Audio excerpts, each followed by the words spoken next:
4 верасня, пятница, 20 на гадзінніка. 27-й дзень пратэстаў Беларусі і чарговая атака на журналістаў Белсату. Падчас выканання сваіх прафесійных абавязкаў каля парку высокіх тэхналогіяў была затрыманая наша калега Любоў Лунёва разам з аператарам.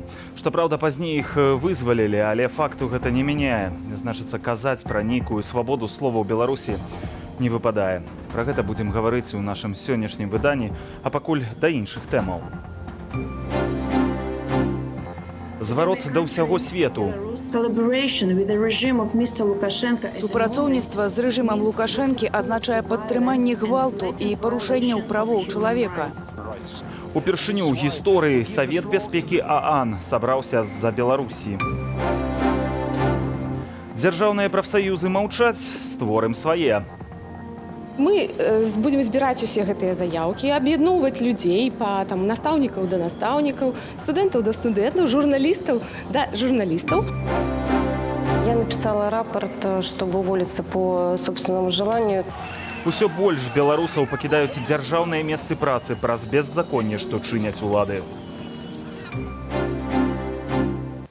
І пачынаем з чарговага бязмежжа. Людзі ў масках без апазнавальных знакаў і з надпісамі АМАП уварваліся сёння пасярод дня ў будынак Менскага дзяржаўнага лінгвістычнага універсітэту і груба з прымяненнем сілы выкралі прынамсі 5 студэнтаў. Ля самога універсітэту стаялі бусы без нумарных знакаў. Прычына – студэнты спявалі ў вестыбюлі установы песню з адрынутых мюзікла паводле пісьменніка Віктара Гюго і скандавалі «Жыве Беларусь». Давайце паглядзім, як гэта было.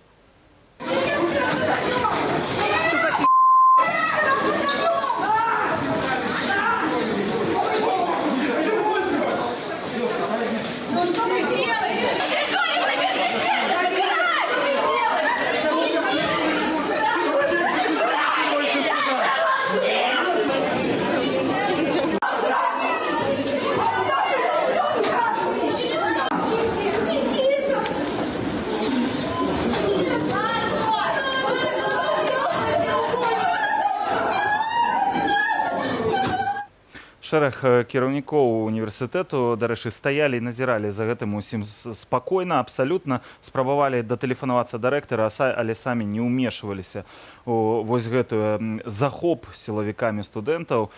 Пазней, правда, усіх затрыманых адпусцілі пасля ўмяшальніцтва рэктара МДЛУ Наталі Баранавай. Яна ж паабяцала, што неўзабаве ў будынку універсітэту будзе ўзмоцненая ахова, каб чужыя людзі не маглі туды патрапіць. Паглядзім. Цікавы факт. Прэс-сакратарка Міністэрства ўнутраных справаў Вольга Чамаданова паведаміла, што затрыманні студэнтаў праводзілі толькі супрацоўнікі міліцыі, а МАПу ва ўніверсітэце не было, па словах чыноўніцы. Але вось на здымках бачна, што ў будынку былі людзі з надпісамі «АМАП» на форме. А вось як самыя студэнты ды выкладчыкі лінгвістычнага універсітэту апісваюць затрыманні. Выходил этот момент, и прямо на выходе здесь из дверей ко мне подошел ОМОНовец, вот так взял за плечо, сказал: «Ты куда?» Я сказал: «Ну, я не растерялся, сказал, что я иду домой». Он сказал: «Проваливай отсюда», и я вот здесь сел. И очень жестоко парней выносили, очень сильно, особенно первого. Я не знаю, кто это был, какой парень, он был такой в синей одежде, его прям за шею вот так вот локтем зажали, несли. Я отучился здесь 4 года, и как бы на платной основе. И куда уходят деньги — вопрос, и почему администрация ничего не делает. Может, они и делают, я не могу ручаться, но я просто не понимаю, почему такое происходит. Почему врываются какие-то незнакомые люди в университет, хотя правило университета гласит, что только студенты и преподаватели могут здесь быть. Врываются люди в масках и выносят просто студентов отсюда силой. Я не понимаю, почему такое происходит, и очень страшно. Когда ты идешь в университет, когда тебе каждый год говорят, что университет — это твой дом, где тебя будут защищать, трудно потом услышать или увидеть, что просто заходит ОМОН и хватает однокурсников, либо людей с других курсов, других университетов. Это все-таки трудно.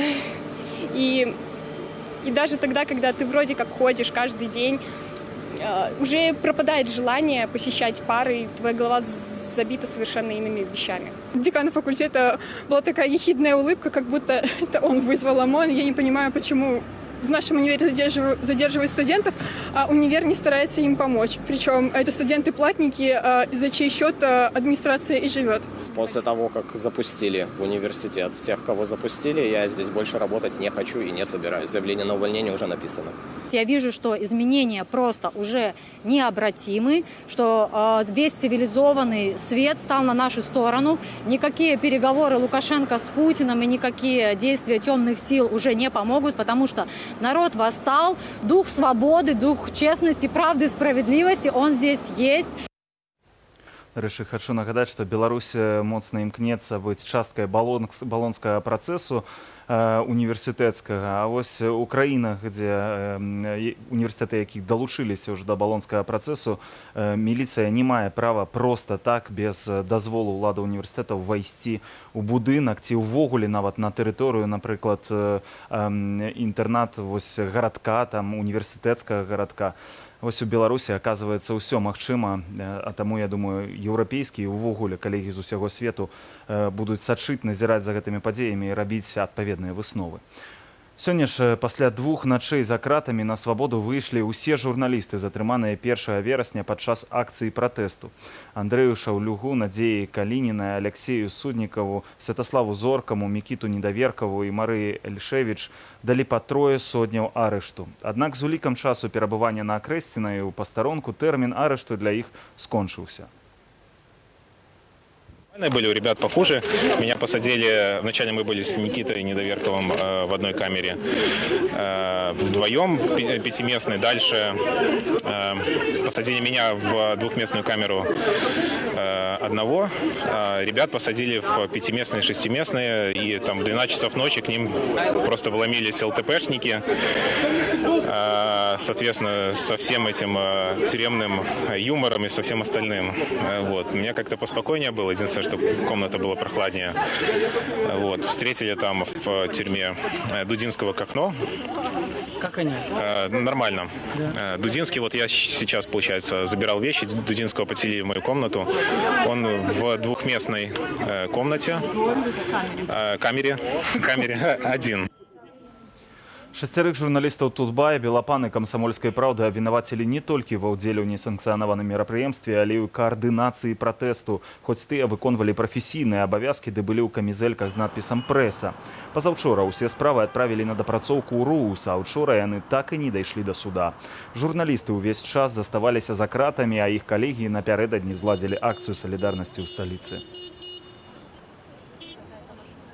На сувязі з намі Андрэй Бастунец, старшыня Беларускай асацыяцыі журналістаў. Спадар Андрэй, добрый вечар. Скажыце, як вы ацэньваеце рашэнні суда і дэ-факта прызнанне журналістаў вінаватымі ва ўдзеле ў акцыях пратэсту? Сёння ўжо Беларуская асацыяцыя журналістаў прыняла заяву, якой выказала свае ацэнкі. Мы лічым гэта парушэннем прынцыпаў справядлівага судовага разбіральніцтва, здзёкам над правам і сам вынік судовых рашэнняў, і тое, як праходзілі судовыя разбіральніцтвы. Але само па сабе гэта прэцэдэнт, ці ўсё ж такі ў гісторыі беларускай ўжо здараліся такія выпадкі, калі журналістаў з усімі дакументамі легальна зарэгістраваных судзілі за ўдзел у масавых акцыях? Так, зразумела, гэта здаралася не раз, і ў гэтым годзе былі такія выпадкі і раней. На жаль, у нас уся гісторыя беларускай журналістыкі з гэтым звязаная, але вось зараз гэта відавочна было чаму? Таму што былі затрыманыя журналісты беларускіх СМІ адразу 6 чалавек. Насамрэч іх затрымалі больш, але расійскіх журналістаў адпусцілі, а беларускія засталіся ў РУСе. Па-другое, яны ўсе былі абазначаныя, відавочна, мы гэта зараз бачым вось нават на эфіры. Бо яны былі абазначаны... Прабачте, вот кот прыйшла і зрывае эфір. Я думаю, што вас вельмі добра чуваць, таму працягвайце, калі ласка, спадар Андрэй. Былі ў камізэльках, былі з бэджыкамі, якія была напісана «Прэса», былі з службовымі пасведчаннямі. Усім было зразумела, што адбывалася, былі відэазапісы, але суд на ўсё гэта паставіў крыж. Больш за тое, што ж было унікальна ў гэтым судовым працэсе, гэта тое, што сведкамі выступалі нейкія невысветленыя асобы, асобы, амапаўцы, міліцыянты, мы не ведаем, хто яны былі, мы не ведаем іх сапраўдных імёнаў, мы не бачым іх твараў, бо яны былі у масках, мы нават не ведаем, не можам іх вызначыць на здымках, бо яны таямніцы называлі колер сваіх штаноў, бо ім нібыта яшчэ трэба будзе працаваць. То есть гэта была нейкая абсалютна незразумелая пастаноўка, якую ставіў вельмі дрэнны рэжысёр. Але рэжысёр у гэтым... Спадар Андрэй, прабачце, чуў нават, што была такая сітуацыя, калі адзін з амапаўцаў памыліў сваё імя па бацьку. Адзін раз сказаў так, а ў іншы раз сказаў, што ўжо ў яго іншае імя па бацьку. Так, менавіта так. А ў другім выпадку адзін з амапаўцаў, ён адным прозвішчам прадстаўляліся два розных чалавекі. Ну, вось гэта тое, што проста цяжка зразумець, як гэта можа суадносіцца з самім паняццём суд. Вось такое правасуддзе ў Беларусі для журналістаў. З намі на сувязі быў Андрэй Бастунец, старшыня Беларускай асацыяцыі журналістаў. Дзякуй вам за гэты каментары, добрага вам вечара. А мы працягваем нашае выданне. За амаль што месяц пратэстаў, які мінуў ад дня выбараў, беларусы пабачылі нямала крэатыўных спосабаў мірна выказваць нязгоду з тым, што адбываецца ў нашай краіне. У лік гэтых найбольш прыгожых можна было б залічыць і сённяшні флэш-моб на прыступках мастацкага музею ў сталіцы. Вязанне бел-чырвона-белых шалікаў вашай увазе.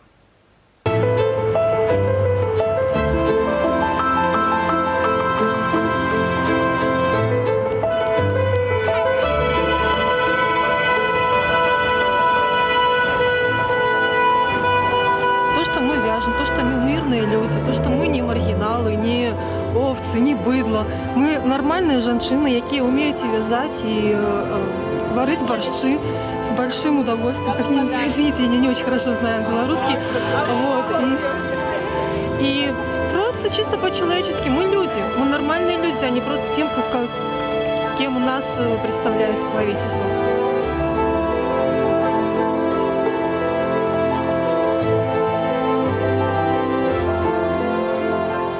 Бело-чырвона-белы сцяг жа ён быў да чырвона-зялёнага, і ён як бы пазначыў, што мы сталі асобнай краінай, незалежнай. Белый цвет – это цвет чистоты. Мы хотим чистой, свободной жизни в Беларуси. Без диктатуры, без насилия.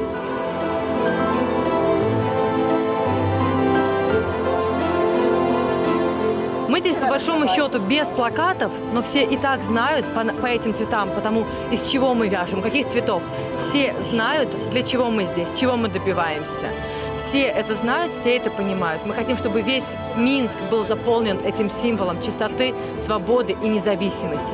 И борьбы за освобождение Беларуси от узурпатора, от тех, кто творит такое беззаконие на наших улицах, на наших чистых, красивых, прекрасных улицах наших городов Беларуси.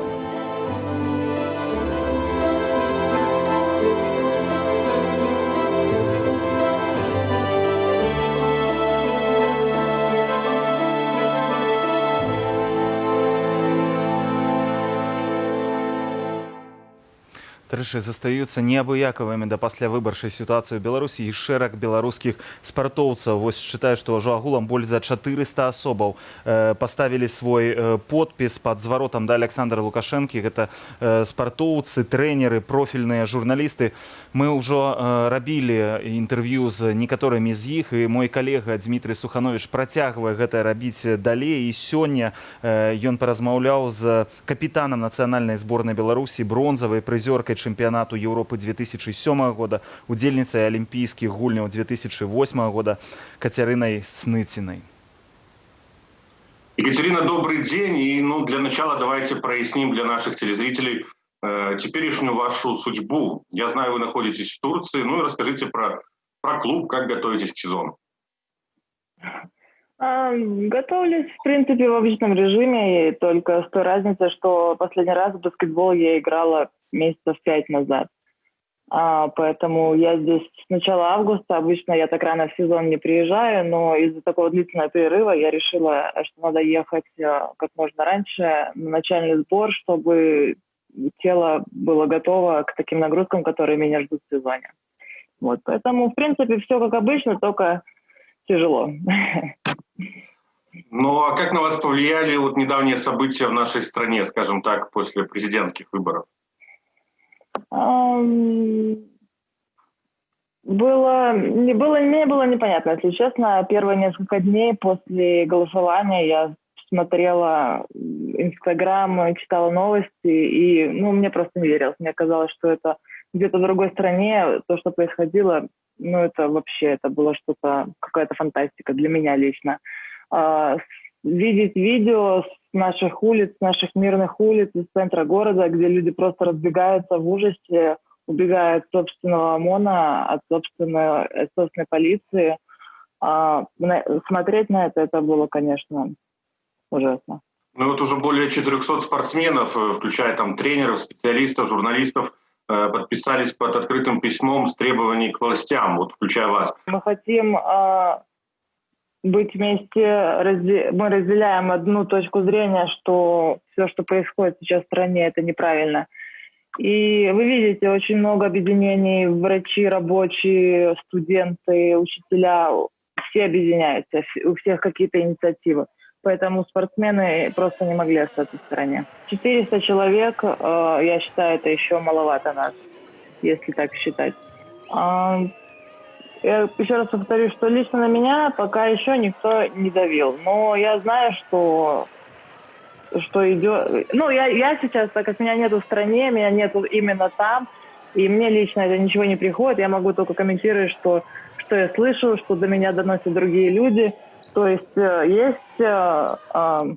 есть просьба от нашего руководства не подписывать, не ходить на митинги, потому что это не ваше дело, это вас не касается, и за это могут быть последствия. Внутри я боялась, конечно, последствий, боялась, что это все мне потом аукнется и так далее, что будет какое-то давление.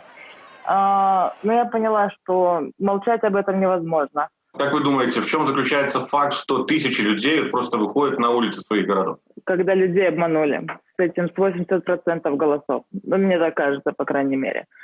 Потому что слишком много людей увидели, что есть шанс на какую-то другую альтернативу. Не то, что происходило в стране 26 лет. Есть какой-то шанс на какие-то перемены. Мы в это поверили. Но после того, как прошло голосование, уже невозможно было просто промолчать, потому что мы знали, чего мы хотим. Наверное, первый раз за многие годы страна, люди, они видели людей, которые способны занять должности, которые способны вести за собой страну. Вы играете в баскетбол, и 30 минут вы проигрываете. И вы не можете придерживаться той же тактики и постараться с такой же тактикой выиграть в оставшиеся 10 минут. Надо что-то менять, причем менять кардинально. То есть, это и с одной стороны это страшно менять, потому что, это же моя тактика, это же вот она наиграна годами, да, как бы вот. Я играла с такими тренерами лично. Это уже чисто баскетбольная метафора. Но мне кажется, так же и сейчас. 26 лет мы придерживались одной тактики. Может быть, настало время что-то менять? Насильственный разгон демонстрантов, а затем их избиение. Не знаю, так должно быть в демократическом государстве? Или... Мои знакомые оказалось, что были на Окрестино, сидели 2 дня. То есть вот эти вот все истории, то, что люди это видели, потом люди, которые вышли с Окрестино, с Жодина, все это рассказали нам, гражданинам страны, и все люди ужаснулись. Я думаю, поэтому на следующее воскресенье вышло еще больше людей. То есть это получается как снежный ком. Конечно, я не считаю, что вообще где-то должно быть применяться какое-то насилие к людям, которые... Сколько бы там власти не убеждали нас, что там люди шли с какими-то дубинами, с заточками, с гранатами на ОМОН, я в это никогда не поверю.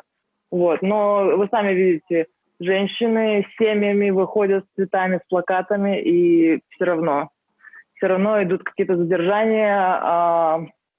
Даже вот эти вот избиения, задержания студентов 1 сентября, это вообще, это сложно представить. Уже не сложно представить, потому что мы это видим на протяжении практически месяца, но все равно в голове не укладывается до сих пор.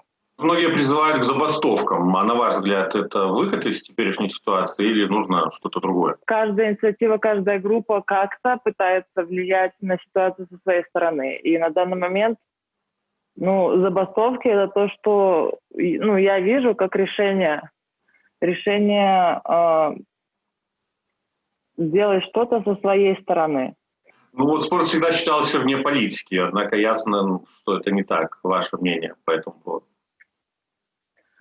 Я честно скажу, я всю свою жизнь была вне политики.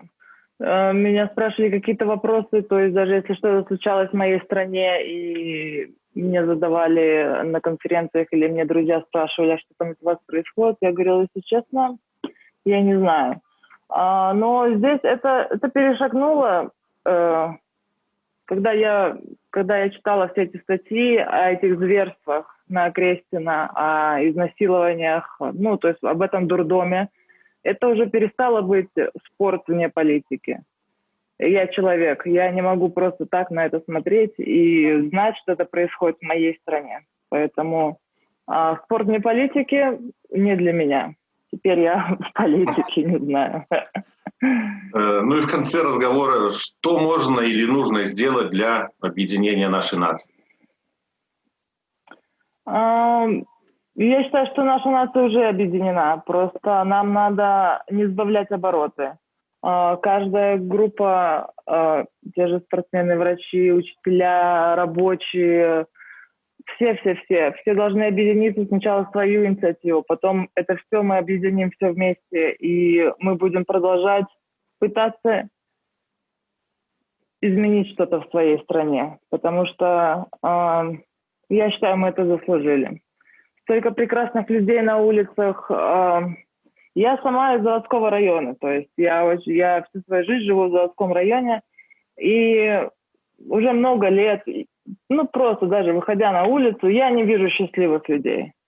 Я вам честно скажу. То есть, я иду по улице, и 10 человек будет идти мне навстречу, может быть, один ребенок мне улыбнется просто, потому что это ребенок, потому что у него еще чистое сознание. Остальные люди, скорее всего, будут в каких-то своих проблемах внутри, расстроенные, огорченные, злые. Но то, что происходит сейчас, это такие изменения просто внутри наших людей, и меня это не может не радовать. Что будет дальше, я не знаю, но я уверена, что мы сейчас не остановимся. Катя, спасибо огромное. И напомню, мы общались с легким форвардом нашей женской баскетбольной сборной Екатериной Снытиной. Спасибо, Дмитрий. Вось такая размова цікавая. Я думаю, што будзем працягваць такія інтэрв'ю з нашымі спартоўцамі, неабыякавымі грамадзянамі. А зараз да міжнародных навінаў. Ужо ў студыі з'явілася Аліна Коўшык. Аліна, добрый вечар. Добрый вечер. Я прапаную адразу пачаць з Раду бяспекі АН, бо гэта хіба што самая топавая падзея сённяшняга дня. Нацыянальная лідарка Святлана Ціханаўская сёння выступіла ў Савеце бяспекі АН, дзе прайшлі слухані па сітуацыі ў Беларусі, якія зініцыявала Эстонія. І прапаную вам паслухаць увесь тэкст яе выступу. Today my country, Belarus, is in turmoil. Сёння моя краіна, Беларусь, ахопленая хваляваннямі.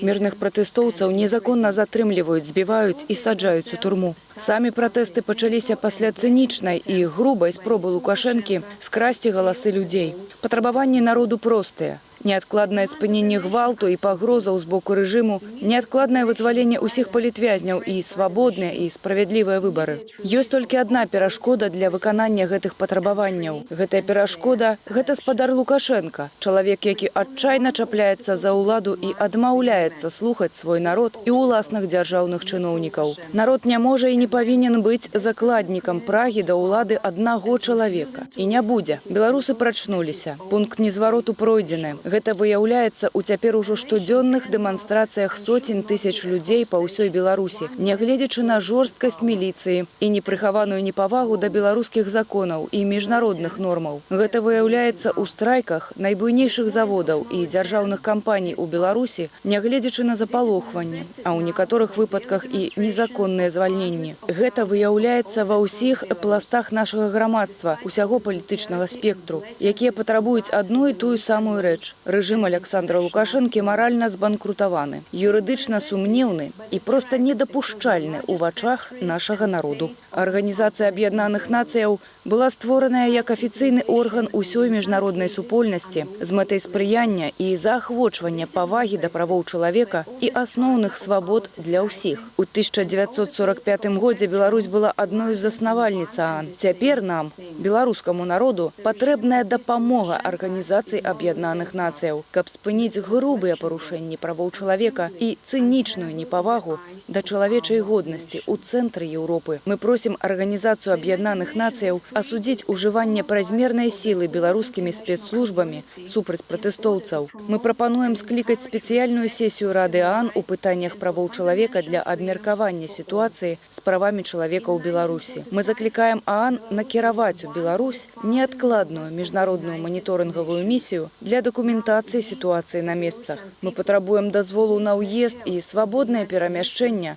спецыяльнаму дакладчыку ААН па сітуацыі з правамі чалавека ў Беларусі. Мы патрабуем неадкладнага вызвалення ўсіх адвольна затрыманых палітзняволеных, у тым ліку Сергея Ціханаўскага, Віктара Бабарыку, Паўла Севярынца, Вольгу Кавалькову, Сергея Дылеўскага, Міколу Статкевіча і дзясяткаў іншых арыштаваных лідараў грамадзянскай супольнасці. Мы патрабуем спыніць запалохванне і цкаванне сяброў Каардынацыйнай рады Святланы Алексеевіч, Вольгі Кавальковай, Паўла Латушкі, Сергея Дылеўскага, Марыі Калеснікавай, Максіма Знака і іншых. Хачу з усёй яснасцю заявіць, супрацоўніцтва з рэжымам спадара Лукашэнкі ў гэты момант азначае падтрымку гвалту і грубага парушэння правоў чалавека. Я заклікаю міжнародную супольнасць выкарыстаць усе механізмы для спынення гвалту, у тым ліку санкцыі супраць асобаў, якія ўчынілі парушэнні на выбарах і злачынствы супраць чалавечнасці.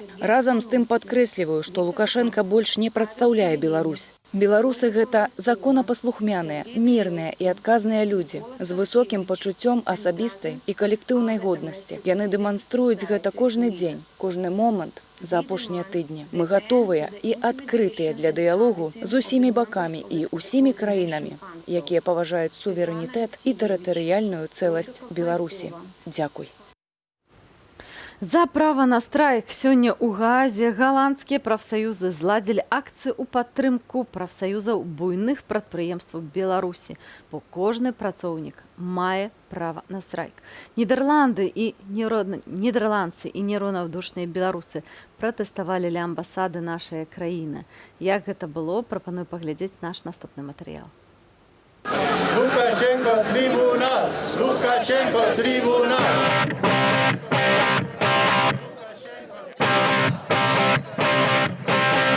Nou, ik ben erg onder de indruk. Я шакаваны тымі карцінкамі, якія мы атрымліваем сёння з Беларусі. Я двойчы бываў у вашай краіне, мушу адзначыць, што у вас вельмі сімпатычныя людзі, спакойны, адукаваны і гасцінны народ. Але далёка не ўсё можна гаварыць у Беларусі адкрыта. У вас нават муры чуюць. У тых умовах, у якіх зараз змагаецца за свабоду ваш народ, гэта сапраўды варта павагі і захаплення. Неверагодная крэатыўнасць людзей падчас пратэсных акцыяў. Жанчыны абараняюць мужчынаў. Якія ж цудоўныя у вас жанчыны. Я здесь, потому что мне не безразлична судьба Беларуси, потому что я очень волнуюсь, потому что у меня там родители, друзья, вся семья.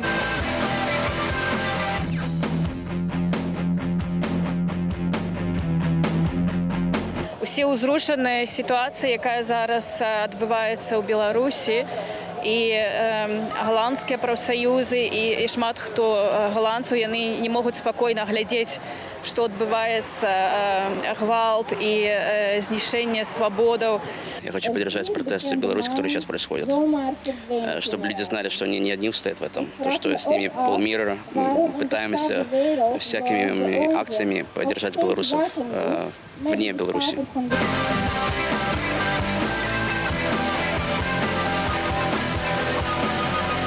Solidariteit.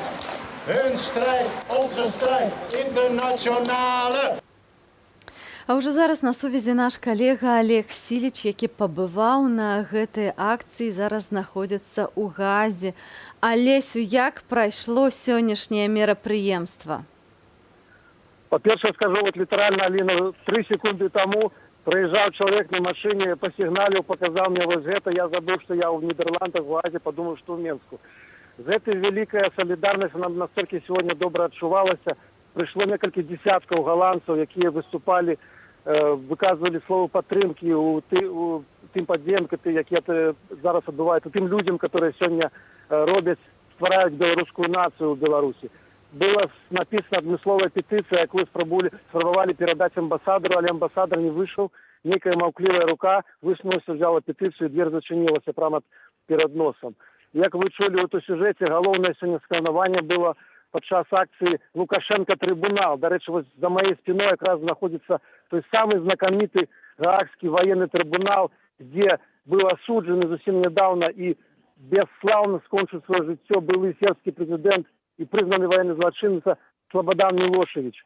І сьогодні, розмовляючи з білорусами, з голландцями, многие кажуть, що ми ведаємо, хто наступний претендент, каб приїхати в це чудовне голландское местечко. Бо то, что сегодня отбывается на Беларуси, это жах, это шокует всех голландцев. И мне кажется, что забойства и катования, які роблять, пробачте, люди в форме, люди на службе, это все може кваліфікуватися як злочинство супроть человечности. Коли це злочинство робиться людьми в військовій формі, жаўнерамі, гэта можа кваліфікавацца і як военныя злачынцы. І тады тым, хто адказны за гэтыя военныя злачынцы, прымае дарогу сюды, у гэты Гаагскі трибунал. Дякую вялікі. З намі на сувязі з Гаагі быў наш корэспандэнт Олесь Сіліч, а тым часам Павел Латушка сёння наведаў у Вільню, дзе сустрэўся з дэлегацыяй дэпутатаў Сейму Літвы, якая сфармаваная для паездкі ў Беларусь. Сустрэўся з міністрам замежных справаў Лінасам Лінкявічусам ды паўдзельнічаў у дыскусіі Цэнтра ўсходнееўрапейскіх даследаванняў. У ягоным плане таксама была сустрэча са Святланай Ціханаўскай, якая зараз знаходзіцца ў Вільні. Павел Латушка таксама наведаў магілы паўстанцаў ды Кастуся Каліноўскага. Для нас, для беларусаў, вельмі важна ведаць сваю гісторыю, памятаць сваё мінулае і ганарыцца сваім мінулым, як мы ганарымся славутым сынам беларускай зямлі Кастусём Каліноўскім. Мы ўсе хочам людзьмі звацца, мы ўсе хочам жыць у вольнай, свабоднай Беларусі. І мы павінны памятаць гэтыя словы нашага класіка Максіма Богдановича, што старадаўняй літоўскай пагоні не спыніць, не развіць, не стрымаць.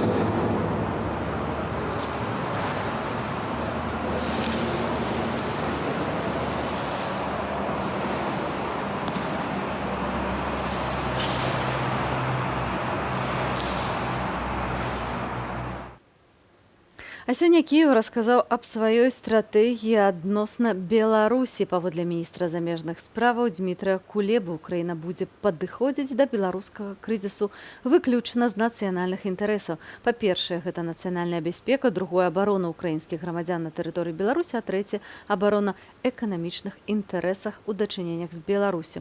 І таксама ён дадаў, што мы будзем жорсткімі дзеяннямі рэагаваць на дзеянні Беларусі, а не на словы. А сёння дэпутаты ад 5 фракцый «Еўрапейская салідарнасць», «Слуга народа», «Голас», «Бацькаўшчына», «За будучыню» вывесілі чырвона-белыя сцягі ў Верхоўнай Радзе Украіны, ды выступілі з падтрымкай беларускага народу.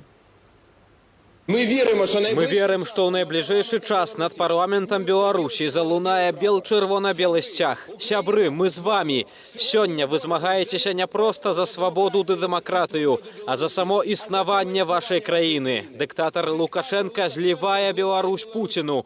Гэтага нельга дапусціць, але кожнага Алехандро сустрэне ледзі Гаага. Так будзе і гэтым разам. Жыве Беларусь! Разбяры тюрмы муры! Прагнеш свабоды, то бяры! У 2004 році Верховний суд спромігся в Україні визнати, що фальсифікації були. У 2004 годзе Верховный суд Украины признал, что фальсификации были, и мы тады пошли на перавыборы. Для нас яны прайшлі мирна і зразумела, бо гэта права народу выбіраць і быць абраным. Як улады Беларусі так перакананыя ў сваёй перамозе, калі ласка, ідзіце на перавыборы, але спыніце гвалт, дапусціце апозіцыйных кандыдатаў і міжнародных назіральнікаў. І хочу парэкамендаваць вам, у нас у грамадстве, калі ўзрастае напружанне і кажуць, якая розніца, то сапраўды, якая розніца, які лажыць асфальт, калі цябе б'е кіямі АМАП. Справді, яка різниця, який асфальт лежить, якщо вас б'ють кийками ОМОН? Живе Білорусь! Шановні господари, в гэтый час боротьби за вашу свободу українці с вами на вулицах Минска, Бреста, Гродно, Гомеля, Могилева. Мы с вами, братья и сестры белорусы. Мы в вашей борьбе за волю, незалежность, свободу и европейский выбор белорусского народа. Без вольной Беларуси не будет вольной Украине. Живе Беларусь! Сёння ў Верхоўнай Радзе Украіны было вельмі эмацыйна за справаю вось бел-чырвона-белых сцягоў, бо, як апынулася, былі не толькі бел-чырвона-белыя сцягі, якія мы паказалі, насамрэч з'явіўся адзін чырвона-зялёны на дадатак дагары нагамі. Ён спачатку вісеў дагары нагамі, а пазней у пэўны момант яго перавярнулі, але мы можам згадаць, што чырвона-зялёны сцяг з'явіўся там крышачку раней.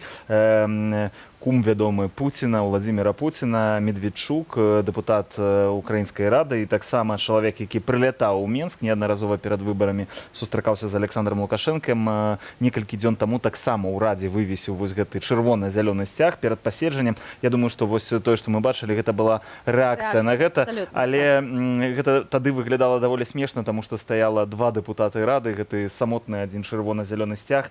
Так спадабалася гэта відавочна беларускім уладам, што нават у канале Александра Лукашэнкі Пул-Перва Наталья Эйсмонт размясціла гэта і сказала: вось Украіна нас падтрымлівае. Цікава, чаму за сёння вось не з'явіліся вось гэтыя бел-чырвона-белыя сцягі. Але мы паказваем, што Украіна сапраўды падтрымлівае беларускі народ і не адным сцягам, а вялікай колькасцю. Дакладна. А мы пераносімся ў Кёльн, дзе беларусы стварылі відэаролік на расійскай і беларускай мове, які проста прынімае да дрыжыкаў. Аўтары ідэі муж і жонка. Ірына напісала верш, а Дзім'ян зрабіў відэа. Гэта кліч пра сілу беларусаў. Яны пераконваюць, што мы зможам, таму што мы разам. Я. Ты. Мы. Они. Разом. Вместе. Для страны. Для тебя. И для меня.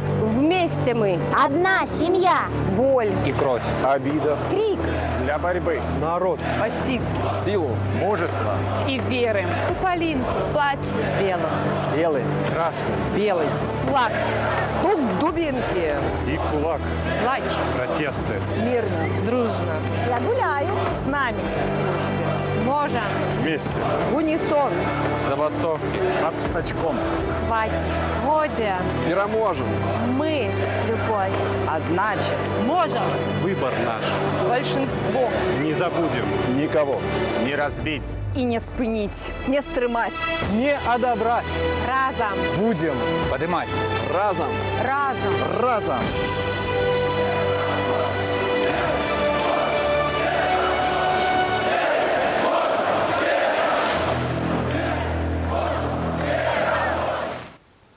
А беларускія ўлады працягваюць ціск на незадаволеных сітуацыяй у краіне рабочых. Лідары стачкамаў з розных прадпрыемстваў мусілі або пакінуць уласную краіну, або знаходзяцца за кратамі. Іншыя рабочыя на прадпрыемствах, што хацелі праводзіць забастоўкі, запужаныя і дэзарыентаваныя.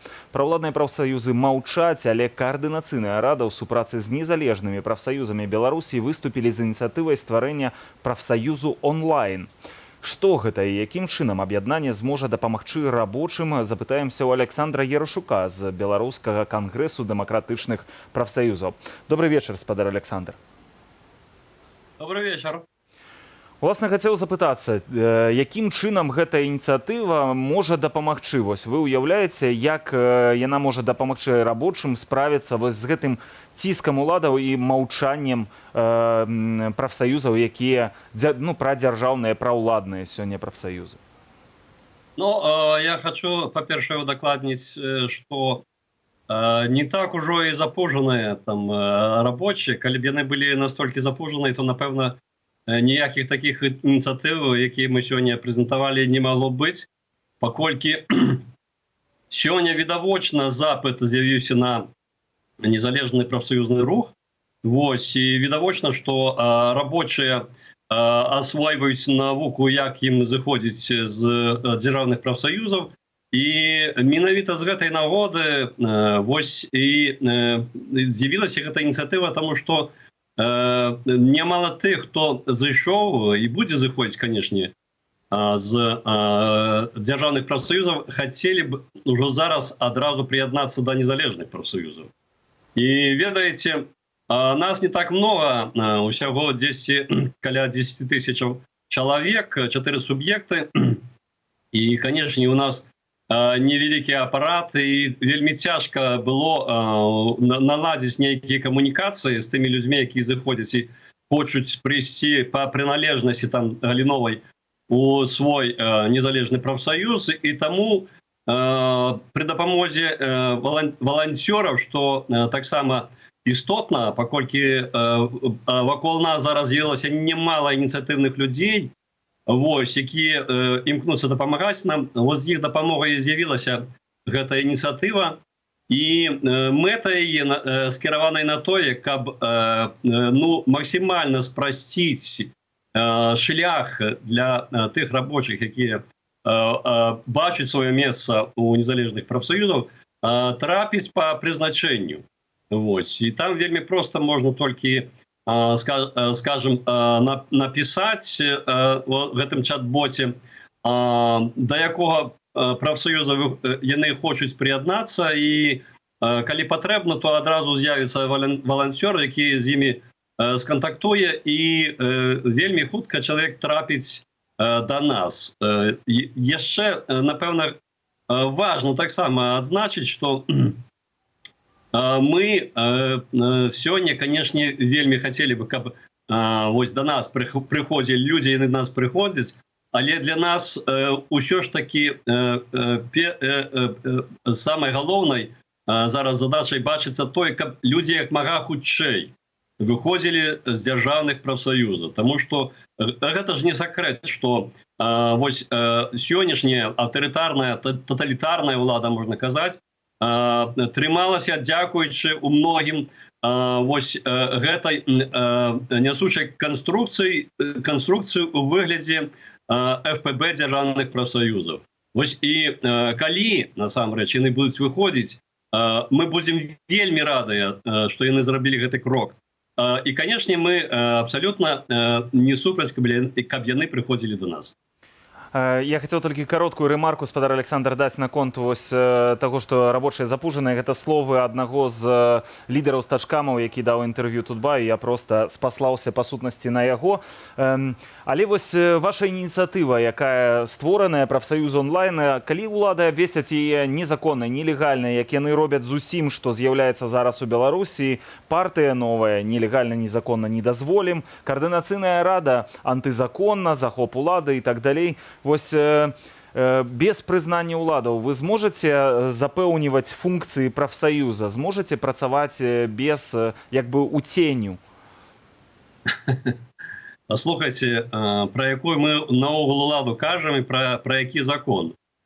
Спадар Лукашенко знішчыў правовое поле, перакрэсліў закон. І зараз разважаць, законна ці незаконна, яны будуць там кваліфікаваць нашы дзеянні. Яны, канешне, могуць усё што заўгодна рабіць і з намі, і з Координацыйнай рады. Я, дарэчы, сябра Координацыйнай рады.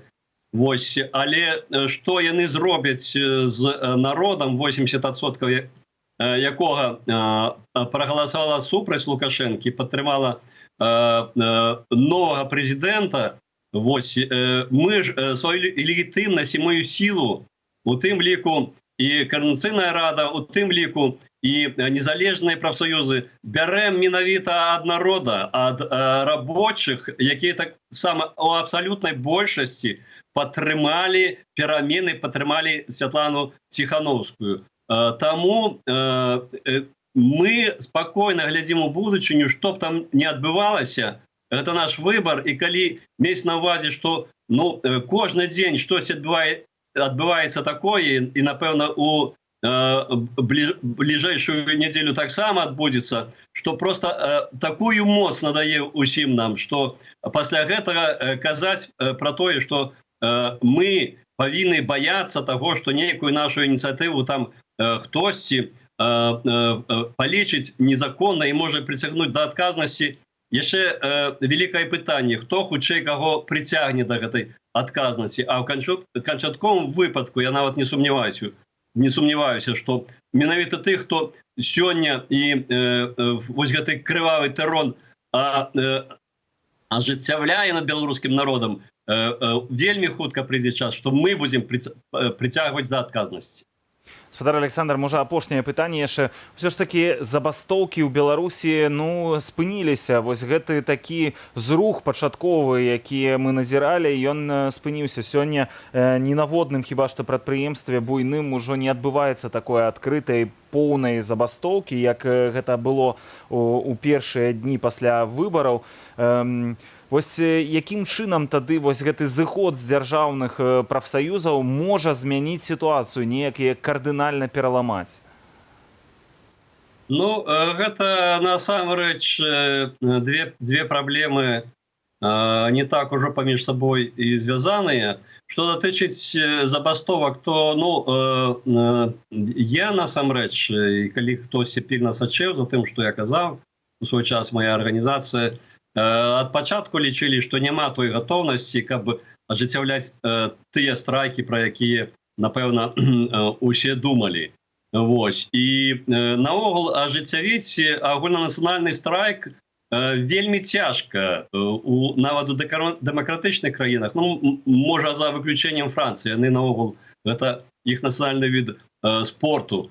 А што датычыць усіх астатніх краін, то такога я не ведаю за апошнія не толькі гады дзесяцігоддзі, тым больш пра нашу краіну таксама чакаць такого, напэўна, было не так проста. Але я хочу вас запэўніць, нікуды той патэнцыял страйкаў не дзеўся, таму што патэнцыял супраціву, патэнцыял перамен таксама, прагі перамен нікуды не знік. І проста гэты страйкавы рух трансфармаваўся ў іншыя формы, якія больш бяспечныя для працоўных. Гэта італьянскі страйк, калі можна прыходзіць на працу і знаходзіць заўсёды прычыну, каб не працаваць, таму што абсталяванне старое, таму што яно небяспечнае з пункту гледжання аховы працы. І яно больш адпавядае ментальнасці беларусаў, якая некалькі стагоддзяў была пад акупацыяй. Спадар Александр, дзякуй вялікі за гэты адказ. На жаль, мусім скончыць, таму што не хопіць нам часу. Александр Ярашук, беларускі кангрэс дэмакратычных прафсаюзаў, быў з намі на сувязі і распавядаў пра ініцыятыву «Прафсаюз онлайн». Тым часам мы працягваем разважаць, чаму беларускія ўлады гэтак жорстка адрэагавалі на мірныя паслявыбарчыя пратэсты. Адкуль гэтая жорсткасць з тысячамі затрыманых і збітых, сотнямі катаваных і нават з забойствамі людзей? З такімі пытаннямі мы выйшлі на вуліцы Віцебску. Пытанне да непасрэдна сілавіку. Я просты чалавек. У Віцебску такіх мерапрыемстваў не было. Я дзякую Богу, што зараз у нас усё спакойна. Наверное, она не хочет, чтобы как-то мы шли против власти. Вот нам в университете преподают политологию и прочие науки такие. И как бы замечательно помню, что когда власть легитимная, то есть как бы народ спокойно себя ведет. Я хочу сказать, что на сегодняшний день, как бывший работник, полковник милиции, они действуют правильно. Существует государственный строй, который поддерживается Конституцией. Прямой приказ нашего президента. Все, других вариантов нет. На мой взгляд, это для того, чтобы показать прежде всего всем остальным, что даже не стоит вовлекаться в такую деятельность. Меня лично никто не трогал, моя семья спокойна, и у нас хорошо все. А кто нечего сюда лезть, мы сами разберемся.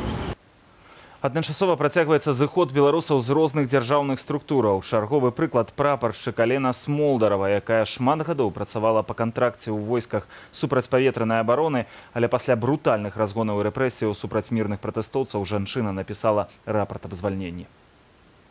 Я написала рапорт, чтобы уволиться по собственному желанию, так как не согласна с такой идеологией против насилия, что я выбираю народ. Ну, разных было, разные решения. И, конечно, такой момент никому не понравился. Знаю, что в Бресте это точно так же женщина поступила, потому что перед ней, опять же, такой же стал выбор, и она была против насилия и тоже уволилась с вооруженных сил. Это представляется как ситуация в стране, что это было как раньше в 90-х годах, как было на Украине Майдан, что это все проплачено, что там все стоят наркоманы, и что это все неправильно, что так делать не должно быть. Если они даже не согласны, то они ничего не будут делать, потому что они держатся за свою стабильность, за свои погоны и за свои теплые кресла. Ну, это уже не мои сослуживцы, поэтому просто всем, чтобы они оставались людьми и все-таки чувствовали не только про свои эти стабильность, думали, а в первую очередь какой-то, чтобы было, наверное, от сердца позыв. Мы вяртаемся да хіба самай галоўнай тэмы гэтага дня. Савет бяспекі ААН, орган, на які ускладзеная галоўная адказнасць за падтрыманне міжнароднага міру і бяспекі, сабраўся на пазачарговую сустрэчу. Упершыню ў гісторыі нагодай сталася Беларусь і палітычны крызіс, які запанаваў у нашай краіне. Перад дыпламатамі з усяго свету прамаўлялі Святлана Ціханаўская, спецдакладчыца ААН па Беларусі Анаіс Марэн, намеснік старшыні праваабарончага цэнтру «Вясна» Валянцін Стэфановіч і прадстаўніца БАЖ Вольга Сяховіч. Падзею абмяркуем разам з філосафам Уладзімірам Мацкевічам. Спадар Уладзіміра, добрый вечар. Добрый вечер.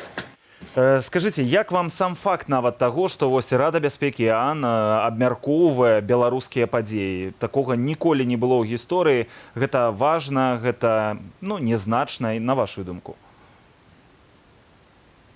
Ну, гэта беспрэцэдэнтна, бо такія рэчы, калі даходзяць да ўзроўняў ААН, гэта значыць, што ў краіне, ці ў рэгіёне, ці дзесьці яшчэ адбываецца нешта зусім неверагоднае, зусім незвычайнае. І вось калі гэта заслухваецца на такім высокім узроўні, гэта значыць, што наша сітуацыя выйшла за межы звычайнай дыпламатыі, звычайнага палітычнага рэгулявання, кіраўніцтва, і это вельмі важная падзея. Але тым не менш, Кітай, Расія, Беларусь, падчас выступаў прадстаўнікоў гэтых краінаў, яны сказалі, што ўвогуле былі супраць гэтай сустрэчы, няма чаго абмяркоўваць, гэта ўнутраныя справы Беларусі, і яны супраць таго, каб Рада бяспекі збіралася па такіх малазначных пытаннях. Ну, ведаеце, ужо гадоў 30, напэўна, у ААН склалася вельмі складаная сітуацыя.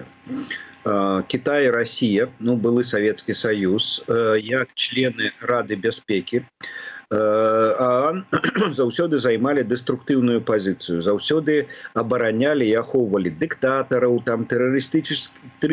тэрарыстычныя рэжымы.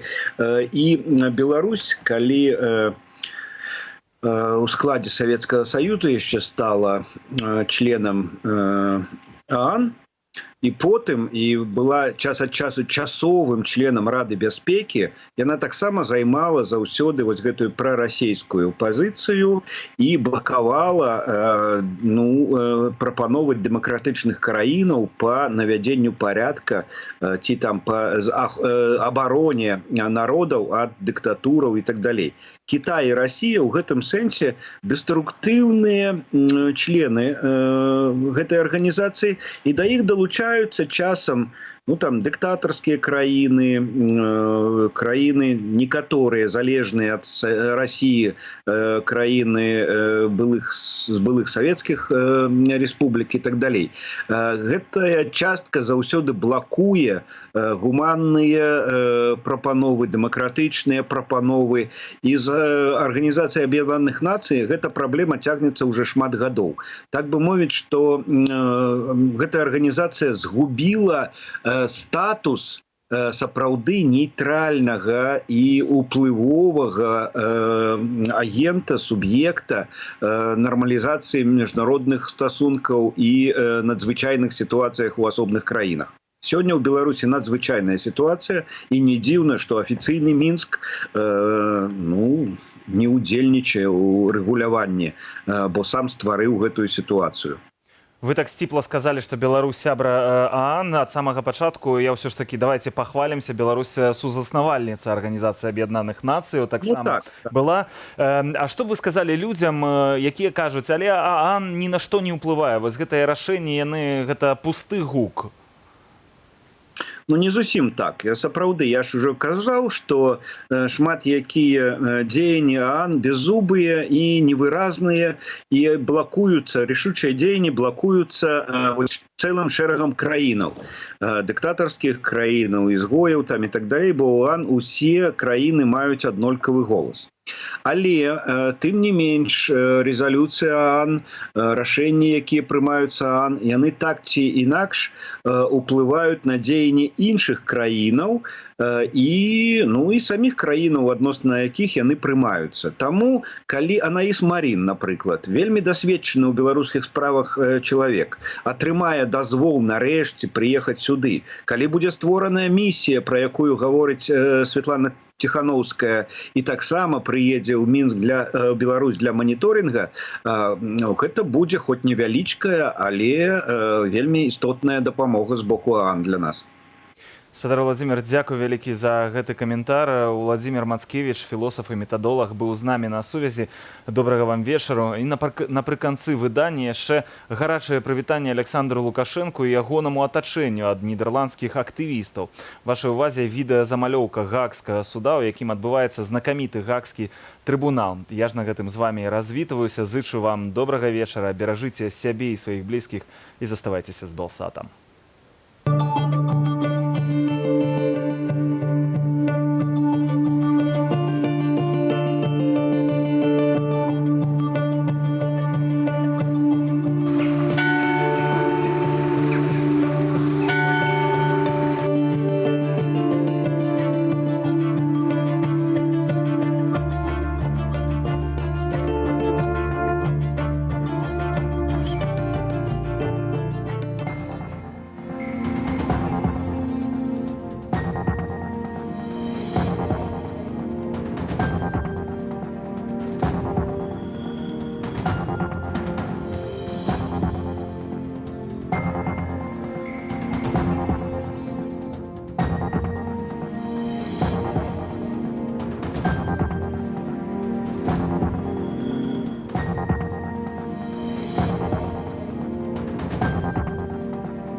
Thank you.